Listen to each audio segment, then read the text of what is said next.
ఆంధ్రప్రదేశ్లో విపక్ష వైసీపీకి మరో బిగ్ షాక్ తగిలింది. మాజీ మంత్రి వైసీపీ కీలక నేత బాలినేని శ్రీనివాసరెడ్డి వైసీపీకి రాజీనామా చేశారు. కొద్ది రోజులుగా వైసీపీ అధిష్టానం మీద అసంతృప్తితో ఉన్న బాలినేని శ్రీనివాసరెడ్డి ఆ పార్టీని వీడారు. ఈ మేరకు వైఎస్ఆర్ కాంగ్రెస్ పార్టీ అధినేత వైఎస్ జగన్మోహన్ రెడ్డికి రాజీనామా లేఖను కూడా పంపించారు. 2014లో వైసీపీ నుంచి పోటీ చేసి ఓడిపోయిన బాలినేని శ్రీనివాసరెడ్డి 2019లో వైసీపీ అధికారంలోకి వచ్చాక తొలి 2.5 ఏళ్ల పాటు మంత్రిగా పనిచేశారు. అయితే మంత్రివర్గ పునర్వ్యవస్థీకరణలో అప్పట్లో మంత్రి పదవి నుంచి బాలినేని శ్రీనివాసరెడ్డిని తప్పించారు. అప్పటి నుంచి ఆయన అసంతృప్తితో ఉన్నట్టు తెలిసింది. తండ్రి వారసత్వంగా రాజకీయాల్లోకి వచ్చారు బాలినేని శ్రీనివాసరెడ్డి.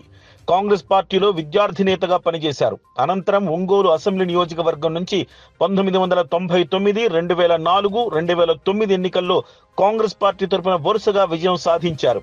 మంత్రిగాను పనిచేశారు.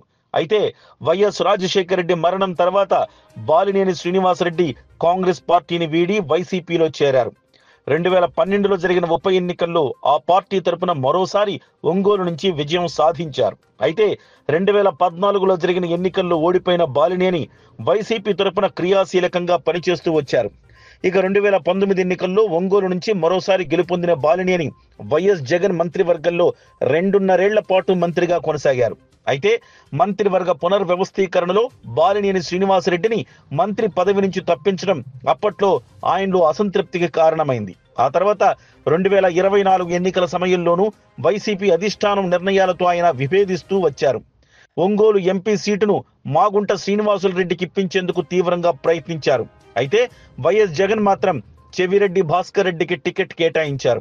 దీంతో మరోసారి బాలినేని అసంతృప్తికి గురయ్యారు. 2024 ఎన్నికల్లో ఒంగోలులో టీడీపీ అభ్యర్థి దామచర్ల జనార్దన్ చేతిలో ఓడిపోయిన తర్వాత ఎలక్ట్రానిక్ ఓటింగ్ మిషన్లపై పోరాటం ప్రారంభించిన బాలినేని ఒంగోలులో రీకౌంటింగ్ సైతం చేయాలని పట్టుబట్టారు. అయితే ఈ వ్యవహారంలో వైసీపీ అధిష్టానం నుంచి తనకు ఏమాత్రం మద్దతు లభించలేదని ఇటీవల అసంతృప్తి సైతం వ్యక్తం చేశారు.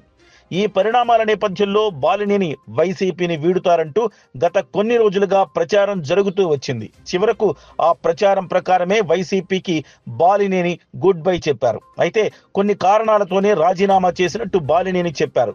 రాజకీయాలు వేరు, కుటుంబాలు, బంధుత్వాలు వేరన్న బాలినేని రాజకీయాల్లో హుందాగా వ్యవహరించాలని అన్నారు.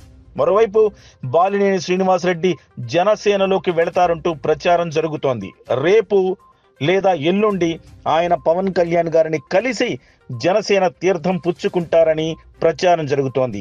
గత కొంతకాలంగా మనం చూసినట్టయితే పవన్ కళ్యాణ్ కు బాలినేని శ్రీనివాసరెడ్డికి మధ్య మంచి స్నేహం ఉన్నట్టుగా కూడా గత కొన్ని పరిణామాలను చూస్తే అర్థమవుతుంది.